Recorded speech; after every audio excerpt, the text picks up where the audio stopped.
বৈষম্য বিরোধী ছাত্র আন্দোলনের কমিটিকে প্রত্যাখ্যান করে বিক্ষোভ মিছিল করেছেন বৈষম্য বিরোধী ছাত্র আন্দোলনের ত্যাগী নেতাকর্মীরা। শুক্রবার বিকেলে নীলফামারী ডিমলার বিজয় চত্বর থেকে একটি বিক্ষোভ মিছিল বের হয়ে শহরের প্রধান প্রধান সড়ক প্রদক্ষিণ শেষে ডিমলার স্মৃতি অম্লান চত্বরে মিলিত হয়ে ঘণ্টাব্যাপী বিক্ষোভ করেন। এ সময় ডিমলা বৈষম্য বিরোধী ছাত্র আন্দোলনের নেতৃবৃন্দরা বলেন, বৈষম্য বিরোধী ছাত্র আন্দোলনের নীলফামারী জেলা কমিটির যুগ্ম আহ্বায়ক আবু ইউসুফ শাকিল ও রাশেদ ইসলাম জুলাই আগস্টের বৈষম্য বিরোধী ছাত্র আন্দোলনকে পুঁজি করে নিজ স্বার্থ হাসিলের জন্য বৈষম্য বিরোধী ছাত্র আন্দোলনের নামে বিভিন্ন অফিসে চাঁদা দাবি করছে বলে অভিযোগ করেন। তাদের আন্দোলনের কোনো ভূমিকা নাই, ডিমলাকে একটা পণ্ডিত করে রেখেছে।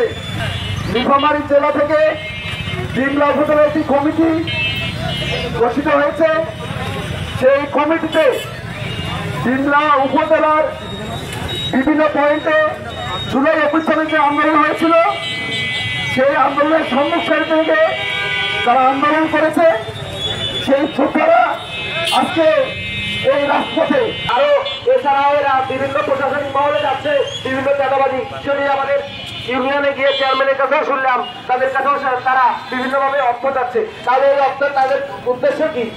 ওই সময় নামে আমরা একটা চাঁদাবাদকে নিয়ে আসতেছি নাকি?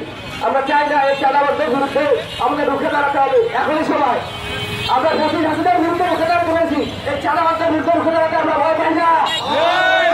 যদি আপনারা গিয়ে বলেন ১.৫ লাখ টাকা চাঁদা দেন, এটা কেমন সংস্কার? আপনি যদি গিয়ে বলেন আমাকে ঠিকাদারিত্ব দেন, আমাকে লাইসেন্স দেন, আমি চাঁদাবাজি করব, আমি রাজনীতি করব, তাহলে এটা কেমন সংস্কার? আপনি কি ছাত্রলীগ, আওয়ামী লীগ, যুবলীগকে সবাই নিজে দখলদারিত্বের রাজনীতি করতেছেন?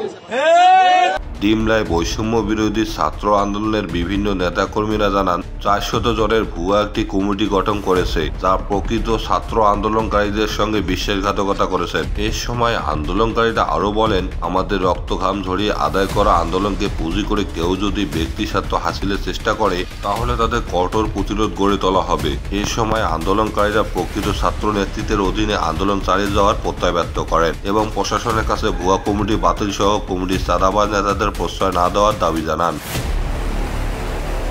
নীলফামারী ডিমলা থেকে আরিফুজ্জামান, সরেজমিন বার্তা।